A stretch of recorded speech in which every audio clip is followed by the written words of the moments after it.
కోటేశ్వరరావు గారు నమస్తే. నమస్తే. నమస్తే. ముఖ్యంగా అంటే రాజకీయ విశ్లేషకులుగా ముందు మీరు విశ్లేషణ చేయండి. ముఖ్యంగా మనకి ప్రధానంగా 3 అంశాలు తెలంగాణ రాష్ట్రంలో వస్తూ ఉన్నాయి. ఇక్కడ ఉన్నటువంటి మంత్రులందరూ కూడా ఢిల్లీ పయనమయ్యారు.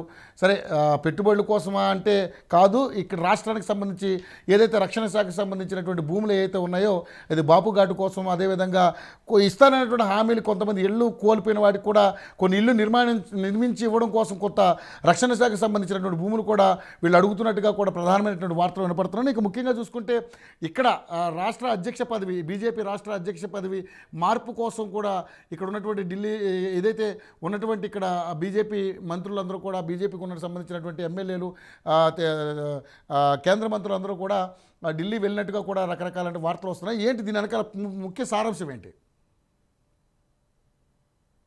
ముఖ్యంగా ముందు ఈ కేంద్ర మంత్రులతోటి మన రేవంత్ రెడ్డి జరిపినటువంటి చర్చల్లో సార్ విమానాశ్రయాలకు సంబంధించి అనుమతులు లేదా భూములు, దానికి సంబంధించినటువంటి వ్యవహారాలు, అదేవిధంగా బాపు ఘాట్ ఇప్పటికే ఉన్నది అక్కడ, దాన్ని విస్తరించి అభివృద్ధి చేయడానికి అవసరమైనటువంటి భూముల గురించి మాట్లాడారనేటువంటి వార్తలు వచ్చాయి.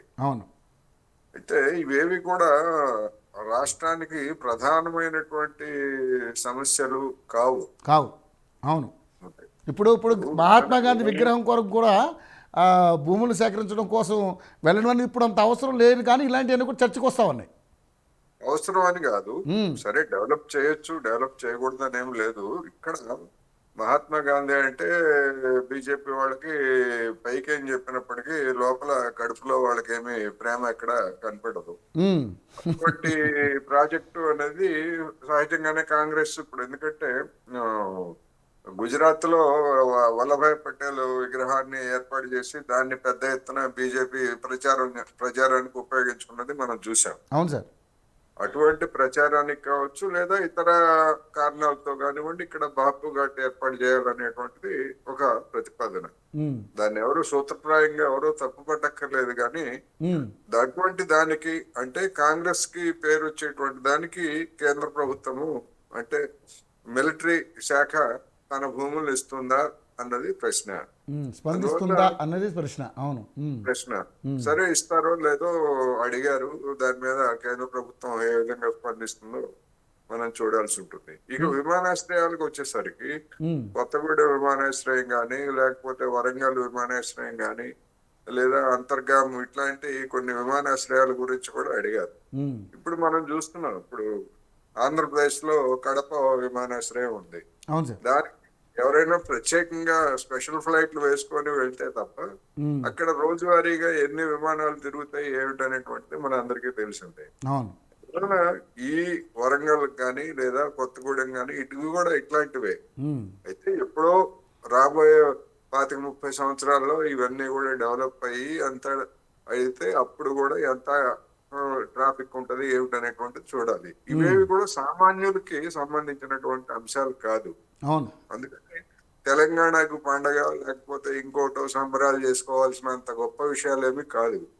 ఇక్కడ కేంద్ర ప్రభుత్వము తెలంగాణలో పట్టుమని 10,000 మందికి ఏదైనా ఉపాధి కల్పించేటువంటి పరిశ్రమలు ఏదైనా పెట్టుబడులు పెడతా ఉందా అనేటువంటిది ఒకటి.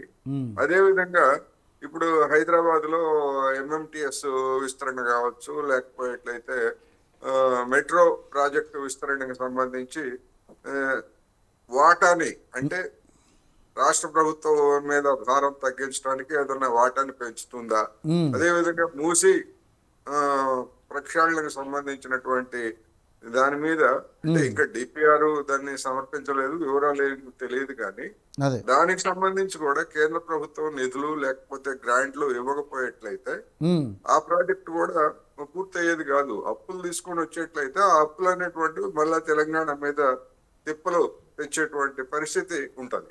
అందుకని ఇలాంటి అనేకమైనటువంటి అంశాల పట్ల కేంద్రంలో ఉన్నటువంటి బీజేపీ ప్రభుత్వం ఏం చేస్తుంది అనేది ముఖ్యం తప్ప ఒక విమానాశ్రయాన్ని కేటాయించినందువలనో నిర్మించినందువలనో దాంతో ఏదో మొత్తం తెలంగాణ బంగారు తెలంగాణ అయిపోతుంది అనేటువంటి అభిప్రాయం నాకైతే లేదు. అడుగుతున్నారు ముఖ్యమంత్రి, ఎందుకంటే కేంద్ర ప్రభుత్వం కూడా అలాంటి విమానాశ్రయాల విస్తరణకు సంబంధించి ఒక విధాన నిర్ణయం తీసుకుంది గతంలోనే. ఓకే. అనేక ప్రాంతాల్లో మేము విమానాశ్రయాలు పెడతాము. ఆ ఆ ప్రాంతాలకి అంటే ప్రధానమైనటువంటి కేంద్రాలు కాకుండా ఇటువంటి రూట్లలో ప్రయాణించడానికి అవసరమైనటువంటి రాయితీలు కూడా కొన్ని ఇస్తామని చెప్పేసి చెప్పింది. ఉమ్. ఆ రాయితీల ఉపయోగం కోసం ఆ రాయితీలైనా ధనికులుగా ఉన్నటువంటి వాళ్ళు తప్ప ఇప్పుడు హైదరాబాద్ నుంచి కొత్తగూడెం వెళ్ళడానికి, వరంగల్ వెళ్ళడానికి విమానాల్లో ఎంతమంది వెళ్తారనేటువంటి ప్రశ్నే. అవును. ఇవన్నీ కూడా ప్రజలతో సంబంధం లేనటువంటి ప్రాజెక్టులు. ఇప్పుడు రాష్ట్రంలో ఇన్ని సమస్యలు ఉన్నాయి నా కోటేశ్వర గారు. ఒకవైపు 6 గ్యారెంటీలు కావచ్చు, 420 హామీలు కావచ్చు, ఇవన్నీ వదిలిపెట్టేసి వీటి మీద ఫోకస్ చేయడం వెనక ఏమైనా ఆంతర్యం ఉందంటారు? అంటే ఇది కూడా డైవర్టేనా? డైవర్షన్ అనేవి అట్లా డైవర్షన్ అని చెప్పక్కర్లేదు. కేంద్రాన్ని ఇప్పుడు కేంద్రాన్ని అడిగేటువంటి వాటిల్లో అనేక అంశాలు ఉన్నాయి. నేనేమంటానంటే వీటిని అడగండి, తప్పులేదు. అడిగినంత మాత్రాన తప్పేం కాదు. కానీ మిగతా నిలదీయాల్సినటువంటివి చూడాలి. ఉదాహరణకి ఇప్పుడు మన ప్యారడైజ్ సెంటర్, అది మన ప్యారడైజ్ సెంటర్ నుంచి మేడ్చల్ వైపు మెట్రో విస్తరణ, దానికి సంబంధించినటువంటి అదొక పెద్ద ప్రాజెక్టు. అది అవసరం కూడా ఉన్నది. అటువంటి వాటికి అవసరమైనటువంటి భూములు కానివ్వండి లేదా నిధులు కానివ్వండి, ఇటువంటివన్నీ కూడా ప్రజలకు సంబంధించినటువంటి అంశాలన్నిటి మీద కేంద్రీకరించాల్సినటువంటి అవసరం ఉన్నది. కేంద్ర ప్రభుత్వం కూడా రాష్ట్రానికి ఇతోధికంగా సహాయం చేయాల్సినటువంటి బాధ్యత వాళ్ళ మీద కూడా ఉన్నది అనేది నేను ఈ సందర్భంగా చెప్పదలుచుకున్నాను. ఓకే. ఇంకా ముఖ్యంగా చూసుకుంటే మరి ఇక్కడ అధ్యక్ష పదవిని మార్చే అవకాశం ఉంది. ఆ కిషన్ రెడ్డి ప్లేస్లో ఇంకొకరిని పెడితే బాగుంటుంది అనేది ప్రపోజల్ నడుస్తూ ఉంది. దాని విషయం కూడా ఈరోజు ఇక్కడ ఉన్నటువంటి పెద్దలందరూ, బీజేపీ పెద్దలందరూ కూడా ఢిల్లీ పర్యటన చేశారు. మరి దాని వెనక ఏమన్నా అర్థాలు, ఎటువంటి గూఢార్థం ఉందనుకుంటున్నారు? ఇప్పుడు ఎన్నికలకు ముందు బీజేపీ వేసినటువంటి పిల్లి మొగ్గల్లో భాగంగా అసెంబ్లీ ఎన్నికల వరకు బండి సంజయ్ని మార్చము అని వాళ్లే బహిరంగంగా మీడియా ముందు చెప్పారు. అవును సార్. దానికి భిన్నంగా మార్చేసి కిషన్ రెడ్డిని ఏర్పాటు చేశారు. ఆ కిషన్ రెడ్డి గారిని అధ్యక్షుడిగా నియమించినప్పుడు కూడా ఇది తాత్కాలికమే, ఎన్నికల వరకే అని చెప్పారు. అసెంబ్లీ ఎన్నికలు అయిపోయాయి, ఇప్పుడు తర్వాత లోక్సభ ఎన్నికలు అయిపోయాయి. ఇప్పుడు మళ్ళా దాని గురించి అది బీజేపీ అంతర్గత వ్యవహారం. అంతర్గత వ్యవహారం అయినప్పటికీ మిగతా పార్టీల గురించి, ముఖ్యంగా కాంగ్రెస్ గురించి అది గతంలో విమర్శలు చేసింది లేదా వాటి ప్రస్తావనలు చేసింది గనక బహిరంగంగా రాజకీయాల్లో ఉన్నటువంటి ఏ పార్టీ గురించి అయినా ఎవరైనా కూడా మాట్లాడచ్చు. కానీ ఎందుకని ఇంతకాలం కిషన్ రెడ్డి గారిని 2 పదవులు, అటు రాష్ట్ర అధ్యక్షుడిగా ఆ పార్టీకి న్యాయం చేస్తారా, లేకపోతే కేంద్ర మంత్రిగా విధి నిర్వహణలో ఎక్కువ భాగం పాల్పంచుకుంటారా అనేటువంటిది అది ఆ పార్టీకి సంబంధించిన అంతర్గత. మళ్ళా మరోసారి చెప్తున్నా, అయితే ఎందుకు మార్చట్లేదు అంటే వాళ్ళ మధ్య ఉన్నటువంటి విభేదాలే ప్రధానమైనటువంటి కారణం. ఎవరికిస్తే ఏమవుతుంది, లేకపోతే ఎవరి ఆధిపత్యం పెరిగిపోతుంది అనేటువంటి విభేదాల కారణంగానే, కుమ్ములాట్ల కారణంగానే ఆ సమస్యను పరిష్కరించుకోలేదు అనేది నా అభిప్రాయం. ఓకే.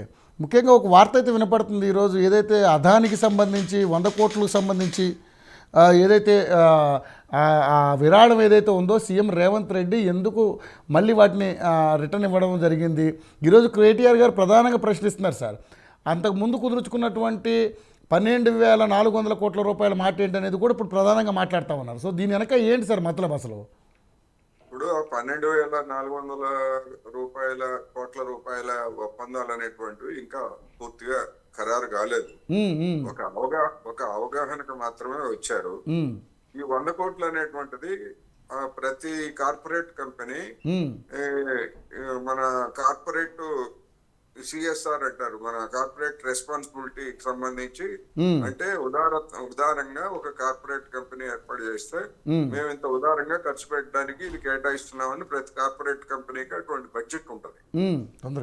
ఆ బడ్జెట్ నుంచి అనేక కార్యక్రమాలు చేయొచ్చు వాళ్ళు, ప్రజోపయోగమైనటువంటి కార్యక్రమాలు, సంక్షేమ కార్యక్రమాలు, ఇటువంటివన్నీ కూడా చేయొచ్చు. ఓకే. ఆ చేసేదానికి ఆ నిధులను మాత్రం వాటిని అందుకు మాత్రమే వినియోగించాలి. అదేవిధంగా ఏదైనా సంస్థకి, ముఖ్యంగా ప్రజోపయోగమైనటువంటి సంస్థలు, ప్రభుత్వ సంస్థలు కావచ్చు లేదా ప్రైవేట్ వాటికి కానీ జెన్యూన్ గా ఉన్నటువంటి వాటికి విరాళాల రూపంలో కూడా ఇవ్వచ్చు. అట్లా ఇచ్చినటువంటిదే ఇది విరాళం.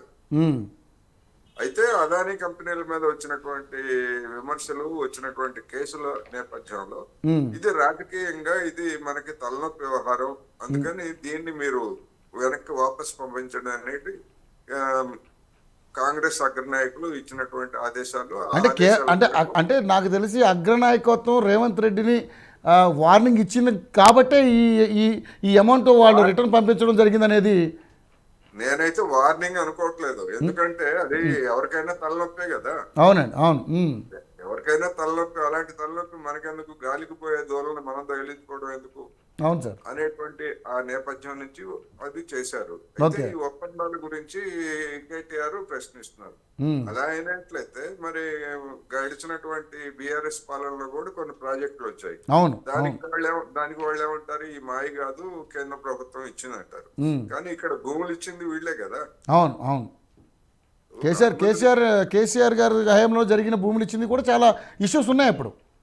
అదే ఇప్పుడు అనుమతులు ఇచ్చింది అంటే రక్షణ రంగానికి సంబంధించి లేదా ఇతర వాటికి సంబంధించి అనుమతులు ఇచ్చింది కేంద్రం కావచ్చు, కానీ భూములు ఇచ్చింది తెలంగాణ వాళ్ళే కదా. అందువల్ల వీళ్ళకి కూడా బాధ్యత ఉంటది. మరి దాని గురించి కూడా కాంగ్రెస్ నాయకులు ప్రశ్నించేటువంటి అవకాశం లేకపోలేదు. ఏమైనప్పటికీ కుదిరిన ఒప్పందాలను రద్దు చేసుకోమని చెప్పేసి కేటీఆర్ ఆయన బహిరంగానే డిమాండ్ చేశారు. దాని మీద రేవంత్ రెడ్డి సర్కార్ ఏం చేస్తుంది అనేటువంటిది ముందుకు పోతుందా, లేకపోతే ఇది కూడా తలనొప్పి వ్యవహారం. ఎందుకంటే అనేక దేశాల్లో, కెన్యాలో కానివ్వండి, బంగ్లాదేశ్ లో కానివ్వండి, శ్రీలంకలో కానివ్వండి, ఇటువంటి అన్ని చోట్ల అదానితో కుదుర్చుకున్నటువంటి ఒప్పందాలను కెన్యాలోనే రద్దు చేశారు. బంగ్లాదేశ్ లోను, శ్రీలంకలోను, ఇంకా ఇతర చోట్ల వాటన్నిటిని కూడా మేము సమీక్ష జరుపుతున్నాం అని చెప్పేసి పెండింగ్ లో పెట్టారు. అవును.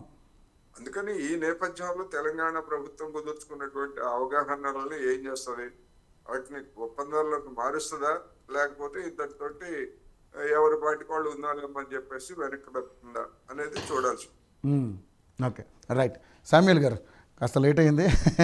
రైట్. ముఖ్యంగా చూసుకుంటే ఈరోజు ప్రధానంగా ఒక 4-5 అంశాలు ఉన్నాయి. సరే, మీ మంత్రులు ఎవరైతే ముఖ్యమంత్రి కావచ్చు, అదేవిధంగా